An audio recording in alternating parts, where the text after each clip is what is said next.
Hello friends, नमस्कार। मेरा नाम विनायक वर्मा है और मैं एक रियल एस्टेट कंसल्टिंग फर्म को चलाता हूँ।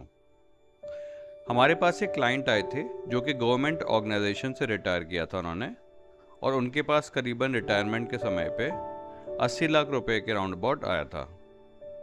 और उनकी जो फंड है, जो उनके बैंक में शेयर्स में जो सबमिट था या जो डिपॉजिटेड था, वो करीबन 60 से 65 लाख रुपए था। तो वो हमारे पास आए थे। उन्होंने कहा था कि मैं एक प्रोजेक्ट ले लेता हूँ जो कि करीबन 2 ढाई 3 साल में डिलीवर हो जाए, और उससे मुझे ये फ़ायदा होगा कि मैं एक नए घर में भी चला जाऊँगा एक्सक्लूसिव एमिनिटीज़ के साथ में। और अगर मैं अपफ्रंट डेवलपर को पैसा दे देता हूँ तो मेरे को डेवलपर 10% डिस्काउंट भी दे देंगे।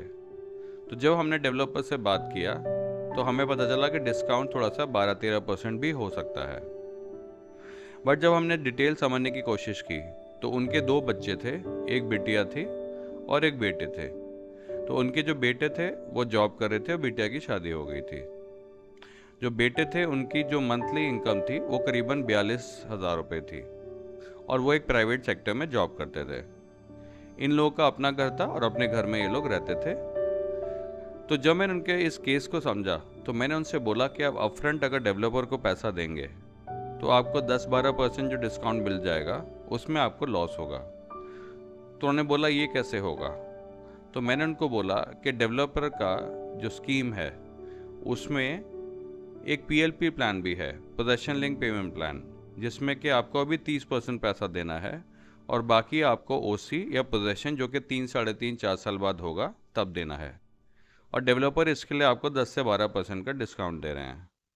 तो आप अभी क्या करें, अपना 30% पेमेंट कर दें और जो बैलेंस 70% पैसा है उसको सेव करें अपने बैंक के अंदर या म्यूचुअल फंड के अंदर, क्योंकि उनका रिस्क प्रोफाइल थोड़ा सा कम था, उनके पास कोई ज़्यादा पैसा तो नहीं जुड़ा हुआ था। तो मैंने उनको सजेस्ट किया अगर आप नॉर्मल बैंक एफडी भी लेंगे तो उस समय पे करीबन 7.5-8% का रिटर्न मिल रहा था, और 3 साल का अगर हम लेके चलें तो 8% के हिसाब से करीबन 24% पैसा उनका और बन जाता, यानी 70% के ऊपर 24% पैसा और बन जाता, जबकि डेवलपर उनको डिस्काउंट केवल 12% का दे रहे थे। तो इस वे में अगर उनको लॉस हो रहा था। उनकी जो टैक्स लाइबिलिटी भी थी वो भी करीबन 10% के स्लैब में थी। तो जो 10% का उनका स्लैब था उसके अकॉर्डिंगली भी हम लेके चलते हैं तो उनके पास अगर पैसा रहता है हाथ में तो उनको ज़्यादा बेनिफिट रहता। सेकेंडली उनकी क्वेरी क्या थी, ये उनके बेटे बोल रहे थे कि कमर्शियल शॉप में इन्वेस्ट कर लेते हैं क्योंकि पापा का फंड आया है। तो मैंने उनसे बोला कि आपकी अभी इनकम ज़्यादा नहीं है, आप 42,000 रुपीज़ कमाते हो, आपकी जो सेविंग्स है करीबन 8 से 9 लाख रुपए है, तो शॉप एक रिस्की प्रपोजिशन हो जाएगी।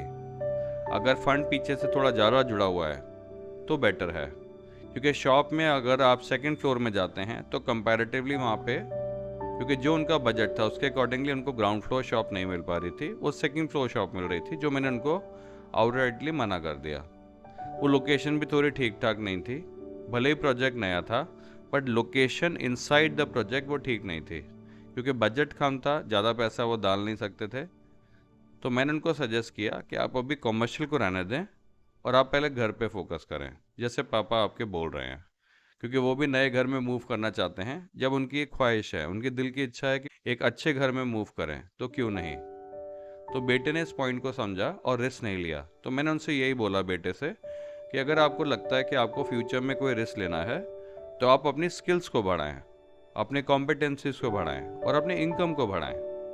हो सकता है आप लाइन चेंज करें या अपनी लाइन में अपग्रेड करें, कोई फ़र्क नहीं पड़ता। हो सकता है 2 साल, हो सकता है 3 साल, हो सकता है 4 साल बाद उनकी सैलरी 70-80 हज़ार लाख रुपए से या उससे ऊपर पहुंच जाए जब अपनी स्किल्स को अपग्रेड करें।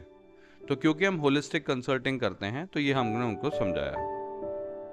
फाइनली उन्होंने हमारी बात मानी और नए प्रोजेक्ट में जो इन्वेस्टमेंट करी उसमें उन्होंने अपफ्रंट 30% पैसा दिया, जो कि करीबन 2 से 3 महीने में देना था, और उसके बाद बैलेंस पैसा जो था उनका पोजेशन या ओसी पे था।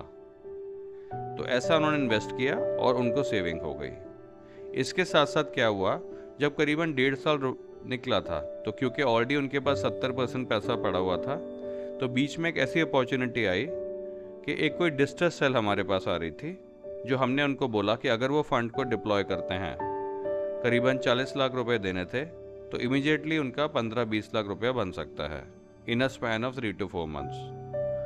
तो उन्होंने बोला कि ठीक है। तो उन्होंने अपनी सारी एफडीज़ को ब्रेक किया।